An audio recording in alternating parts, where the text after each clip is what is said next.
Assalamualaikum warahmatullahi wabarakatuh. Perkenalkan, nama saya Ida Wayuning Tias, akan memaparkan sedikit materi tentang pengembangan kurikulum. Ada komponen kurikulum.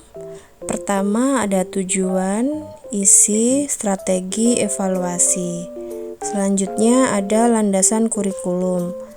Landasan yang pertama, landasan filosofi, landasan psikologi, landasan sosiologi, dan yang terakhir landasan histori. Landasan psikologi ini berkaitan dengan perkembangan peserta didik dengan kurikulum, psikologi belajar dengan kurikulum. Selanjutnya landasan sosiologi. Landasan ini berkaitan dengan kurikulum dan masyarakat, kurikulum dan kebudayaan.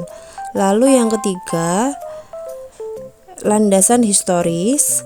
Landasan ini yang mengacu pada sejarah yang berpengaruh terhadap kurikulum yang dikembangkan. Lalu berikutnya, prinsip pengembangan kurikulum. Prinsip yang pertama yaitu prinsip relevansi, yang kedua prinsip fleksibilitas, yang ketiga prinsip kontinuitas, yang keempat prinsip efektif, yang kelima prinsip efisien. Kurikulum bukan hanya sebuah dokumen atau rancangan yang tidak memiliki target, tetapi kurikulum merupakan keseluruhan komponen dalam proses pembelajaran sehingga menciptakan pengalaman belajar dan mencapai tujuan pendidikan. Lalu ada langkah-langkah dalam mengembangkan kurikulum, yaitu yang pertama menganalisis dan mendiagnostik kebutuhan. Jadi dalam pengembangan kurikulum, langkah awal yang dilakukan adalah menganalisis dan mendiagnosis kebutuhan. Ada 3 hal yang dapat dipelajari, yaitu yang pertama kebutuhan siswa, yang kedua tuntutan dunia kerja atau masyarakat, yang ketiga itu kebutuhan pendidikan berupa harapan-harapan dari pemerintah.